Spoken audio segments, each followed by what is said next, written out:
My name is Charlotte, a 32-year-old woman, and I want to share a recent transformative experience that helped me find peace after a challenging period with my husband and his family. This journey began a few months ago, and while life is starting to stabilize, I'm still working through the emotional aftermath. By telling my story, I hope to find healing. 4 years ago, I took a significant step in my life. I married my boyfriend, Benjamin. We had met through mutual friends and spent 3 wonderful years together before deciding to tie the knot. Benjamin was charismatic, the life of every gathering. He was caring, generous, and came from an affluent background with a successful career. His thoughtful surprises, from small tokens to lavish gifts, made me feel cherished.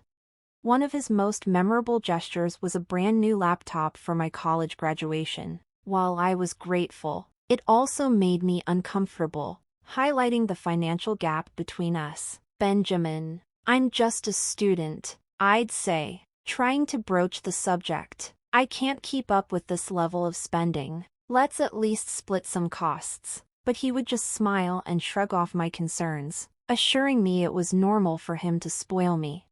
Eventually, I accepted his gestures but contributed however I could. After graduation, I landed a good job and was thrilled to reciprocate his generosity. We began splitting expenses more evenly, and Benjamin even suggested moving in together. I inherited my grandfather's house. He explained, "There's no rent, so we can share other costs fairly." Although hesitant at first, I agreed, and we started a new chapter together. Then came the moment to meet Benjamin's family. Because of his work commitments, I hosted them alone during their visit. Before their arrival, Benjamin warned me, "They can be judgmental. Just smile and don't take any hurtful comments personally." Hoping for a pleasant encounter, I prepared for their arrival. However, from the moment his parents and sister walked through the door, the atmosphere felt tense. Their disapproval was immediate. "So, you're the woman Benjamin's been seeing," his mother, Susan, remarked, her scrutinizing gaze scanning the house. "I didn't expect you to be living here. Do you pay rent?"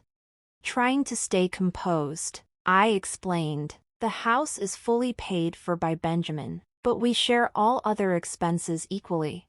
Susan wasn't satisfied. "Just because the house is paid for doesn't mean you can freeload," she retorted sharply. "This is Benjamin's house, not yours. Remember that."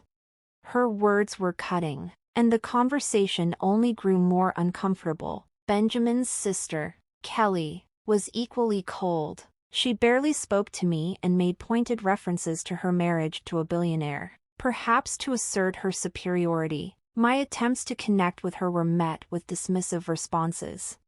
Throughout their visit, Benjamin offered no support. He even seemed to side with them. His parents criticized my spending habits, particularly my purchases of makeup and skincare, calling them frivolous. They seemed skeptical of my independence, as Benjamin had apparently painted me as a struggling student when we first met. It felt as though Benjamin had exaggerated my early dependence on him to reinforce their negative opinions. While he had supported me financially in the beginning, we had since adjusted our finances to split costs equally. Yet, in front of his family, he remained silent, complicit in their disapproval. When I tried to address this with him later, he dismissed my concerns. "Don't take it to heart, Charlotte," he said casually. "They didn't mean it seriously. You're overreacting." His refusal to acknowledge the issue left me feeling isolated and frustrated. 6 months later, Benjamin proposed. Despite my reservations, I accepted, and we began planning an engagement party, agreeing to share expenses equally. By then, I had started a small business, a personal passion project that represented my independence and growth. Benjamin, however, showed little interest, dismissing it as insignificant. For the engagement party, I covered the cost of plane tickets for my extended family, wanting everyone to be part of the celebration. But as soon as the festivities began, familiar criticisms resurfaced. "You shouldn't have spent so much on this party, Charlotte," Susan chided. "You're draining Benjamin's funds before you're even married. At this rate, you'll end up with a backyard wedding." Their biting remarks cast a shadow over what should have been a joyful occasion. Feeling defensive, I spoke up. "Yes, the party was lavish, but Benjamin and I agreed on this together. I paid my share for the engagement party, and Benjamin had been equally enthusiastic about inviting so many guests. However, the criticisms from his family didn't stop there. Susan accused me of pressuring Benjamin to spend beyond his means, while Kelly insinuated she knew what kind of person I was, implying I should have been more considerate. Overwhelmed, I stepped outside for fresh air and overheard Cy and her husband, Mason, mocking me. It felt like my own celebration was unraveling. Benjamin, oblivious to his family's cruelty, did nothing to defend me. Looking back at the scene, I realized how isolated I felt during what should have been a joyous occasion. Their judgments painted me as dependent, especially since I was unemployed at the time. Though I had always been a self-sufficient woman, my mother, who had raised me single-handedly and instilled the importance of financial independence, noticed my distress and urged me to reconsider the engagement. She pointed out the relentless, harsh comments from Benjamin's family, which left me questioning whether I was overlooking larger issues in our relationship.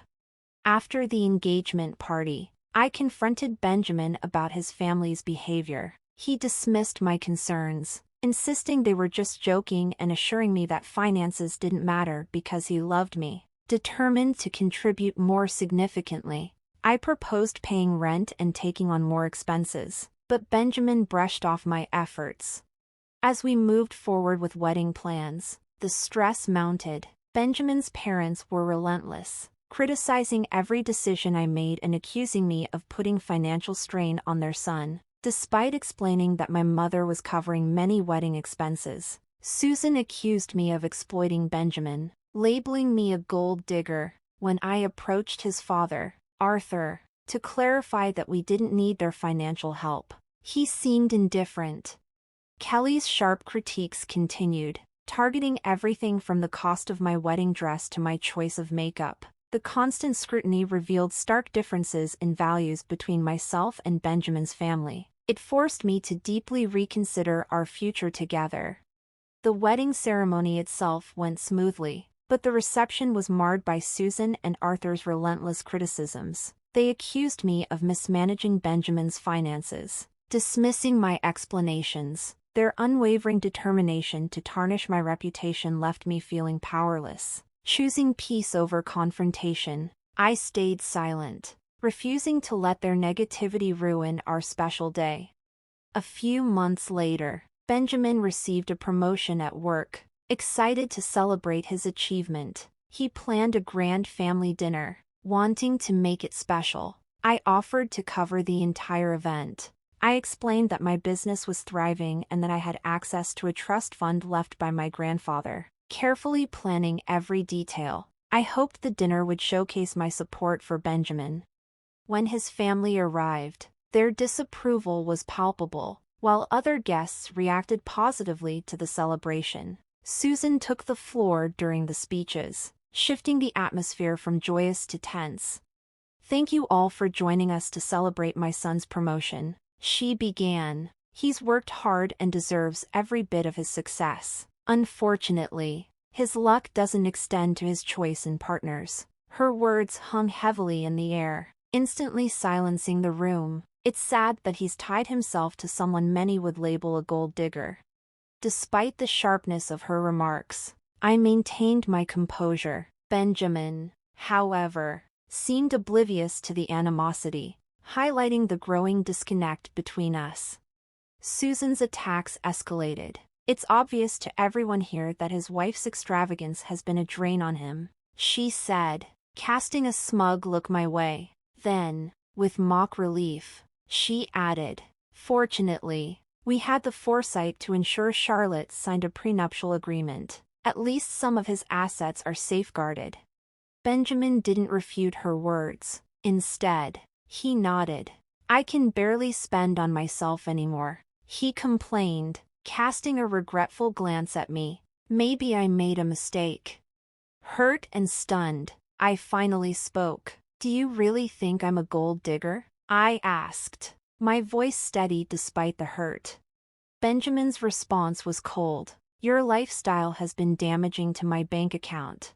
Taking a deep breath, I decided to confront the accusations directly. Since everyone seems to believe I'm a gold digger, perhaps I should show you my bank balance, I declared. I'm financially independent and don't need anyone's money. The room fell silent. Susan's eyes narrowed. Did you steal my son's money? She accused. To my shock, Benjamin added, she must have taken it somehow. Remaining composed, I replied, I don't need to steal from your son. I earn my own income and recently accessed a trust fund left by my grandfather. I was planning to use it to buy us a bigger house as a surprise. But under these circumstances, that seems unnecessary now. Benjamin's response was tone-deaf. We could still get the house. It would be a wonderful gift. Resolute, I replied firmly. This is not happening. I said firmly, your family has insulted me for too long, and you've never once defended me. You've allowed their false assumptions to continue. Benjamin dismissed my words, claiming, you're overreacting. But this time, I had reached my limit. No, I'm not, I replied, breaking the silence. Everyone here knows exactly what your family has been saying about me. The room fell silent, my words hanging heavily in the air. Surrounded by guests at our engagement party, I realized I could no longer tolerate the lack of support and respect from Benjamin and his family. With unwavering clarity, I turned to him and said, I want a divorce. As Benjamin stumbled over protests, my mother stepped in, calm and resolute. You've never defended my daughter, she stated firmly. It's time she leaves this toxic relationship. Without another word, we left, leaving behind a sea of shocked faces. My decision was final. That night, I returned to our shared home, packed my belongings, and ignored Benjamin's desperate calls. Seeking refuge at my mother's house, I muted my phone and reached out to my cousin, a lawyer, the next day to begin divorce proceedings. With a prenuptial agreement in place, the legal process was expected to be straightforward. However, Benjamin and his family escalated matters by showing up at my mother's doorstep, demanding to speak with me. My mother, ever the pillar of strength, instructed them to leave. Meanwhile, Benjamin's messages swung between tearful apologies and unsettling threats, all of which I documented. He even attempted to confront me at my office, but security escorted him out after I alerted them. This incident only reinforced my resolve. I decided to prioritize my peace and dignity over everything else, resigning from my job to focus on my thriving business. A week later, I served Benjamin divorce papers at his workplace. Despite his efforts, sending flowers and gifts to my mother's house, I remained resolute. With my mother's unwavering support, I relocated to a quiet home in a neighboring state, determined to start fresh. During the 6 months of our separation, I embraced my independence, changed my phone number, and savored the tranquility of my new life. Updates filtered in about Benjamin's downward spiral. He blamed his parents for the divorce and faced professional struggles as colleagues distanced themselves. His parents worsened things by spreading baseless rumors about me, but their lies failed to gain traction.